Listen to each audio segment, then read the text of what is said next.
Assalamu alaikum, dear students of class 11th. Hope you are fine. As you know, we are reading a lesson, The Adventure, from the textbook Hornbill. This is chapter number 7. In today's lesson, we will be discussing from para 2nd, page 63. Para 2nd, page 63. Now let us start. For the Peshwas, the immediate result was an increase in the influence of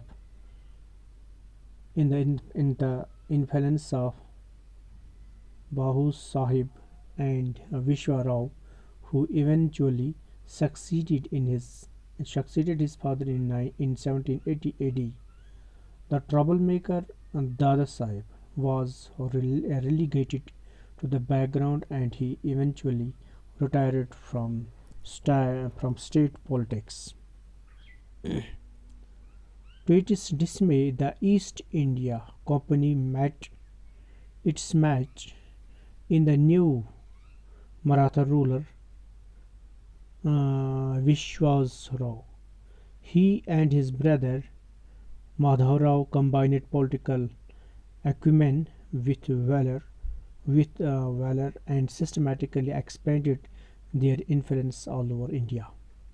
The company was reduced to pockets of influence near Bombay, Calcutta, and Madras, just like its European rivals, the Portuguese and the French.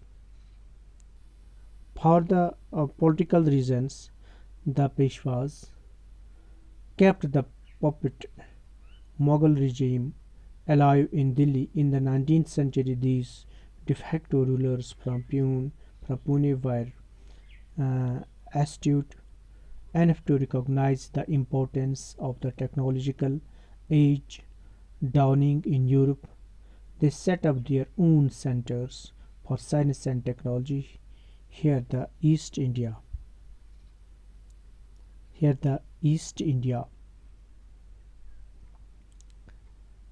Company saw another opportunity to extend its influence. It offered aid and experts. They were accepted only to make the local centers self-sufficient. So, in these lines, in this para, which we read here, there are some difficult words. Let me tell you the meaning of these difficult words. First word is relegated to. Relegated means assigned to a lower rank. Dismay means shock.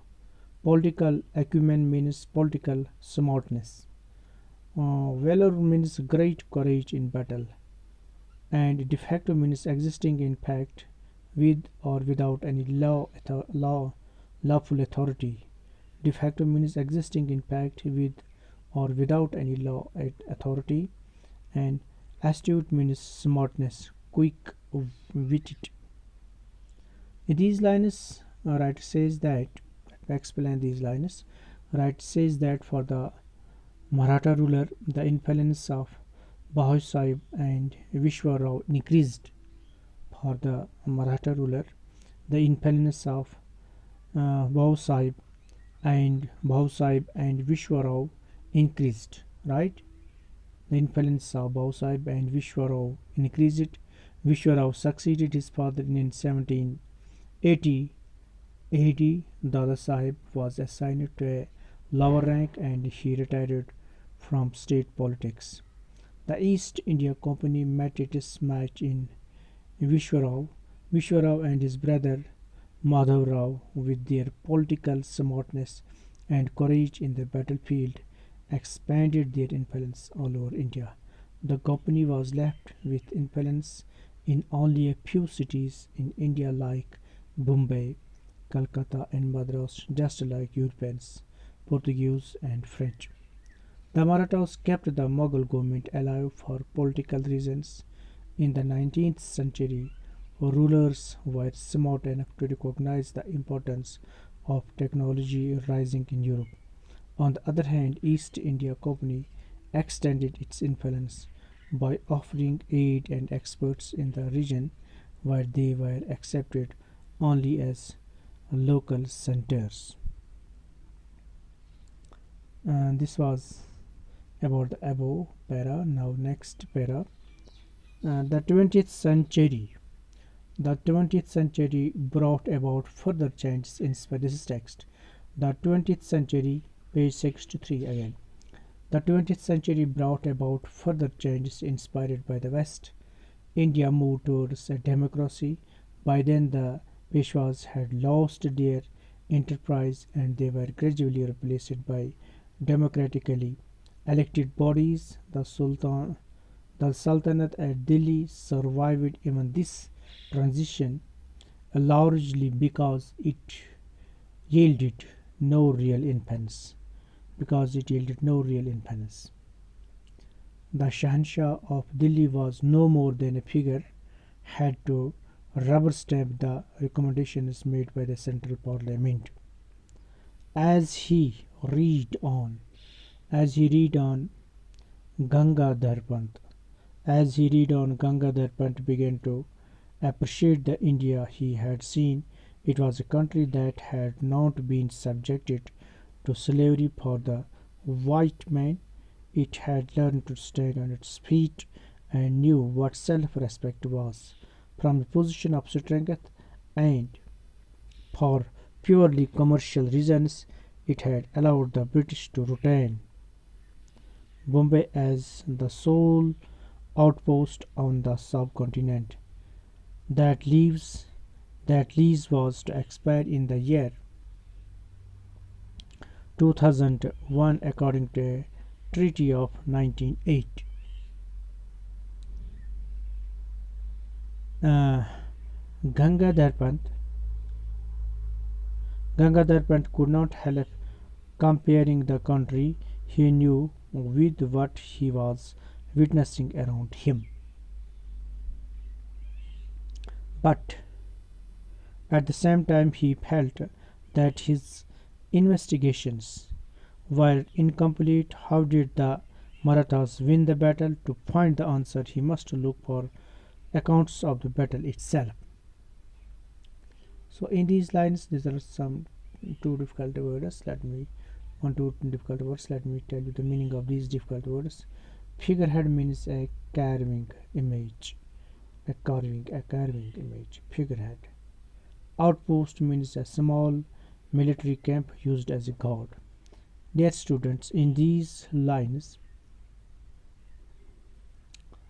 uh, Wright says that India was a democratic country inspired by the West during the 20th century. The Peshwas of Marathas lost their empire and democratic bodies took their place. The Mughal Sultanate at Delhi survived the transitions as they had no influence. The Mughal rulers were no longer a carving on the rubber stamps. The professor started linking India. As he continued reading about it, it was different from one he believed he saw. It was different from the one he believed he saw.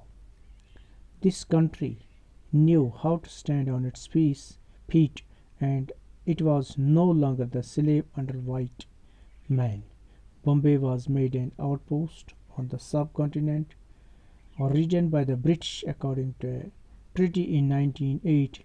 It would expire in the year 2001. The professor was accompanying the country he was witnessing now, but he still felt that his investigation was incomplete and he wanted to know more answers about the Maratha battle.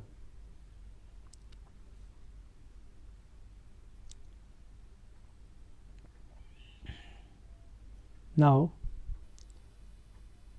this text he went through the books and journals before him. At last, among the books, he found one that gave him the clue. It was Bahu Sahib Banchi Bakar. It was Bahu Sahib Bahu Sahib Banchi Bakar that gave him the clue. At last, among the books, he found one that gave him the clue. It was Bahu Sahib Banchi Bakar. Although he seldom relied on the Bakars, Bakars for historical evidence, he found them entertaining to read, sometimes buried in the graphic but doctored accounts. He couldn't support the germ of truth. He found one row in a three-line account of how close Vishwarao had come to being killed.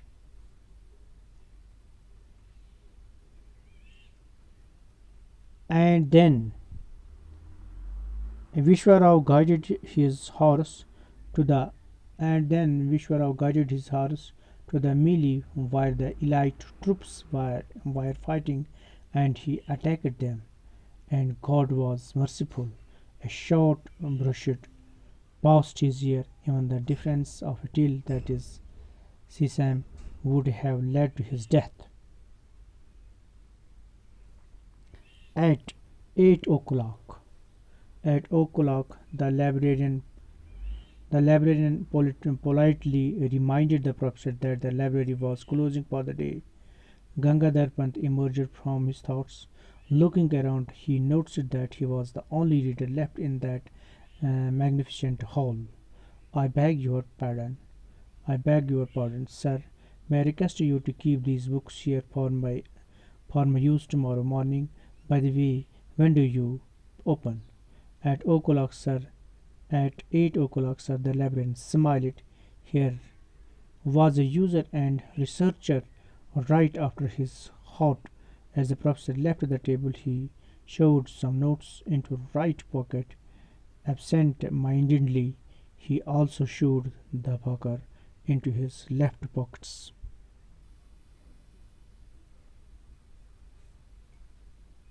Here are now some words. Seldom. Seldom means not often. Seldom means not often. Right? And doctored means accounts. Doctored accounts means manipulated accounts related to history. Doctored accounts means manipulated accounts related to history. Melee means a confused fight. Shoot, melee means a confused fight. Shoved means to push someone roughly. So, dear students, in this para, Wright says that although he was going through the books, although he was going through the books, in front of him he found the clues in one of them, which was Babu Sahib Banchi Bakar.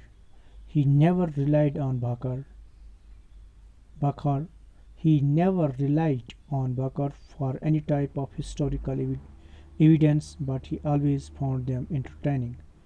Among the manipulated accounts, he found the three-line account about Vishwarao and how he was killed. Vishwarao was shot, and the battle brushed past his ear while he was running upon his horse in a confused fight.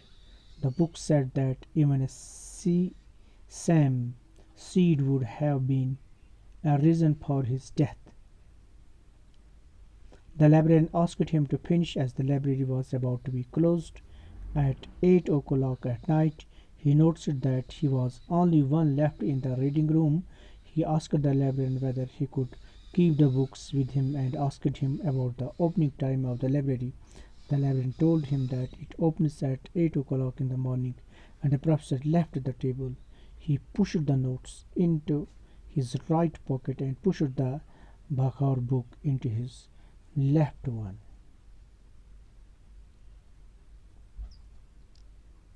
So this was about today's lesson. Thank you very much. Hope आपने understand की होगी.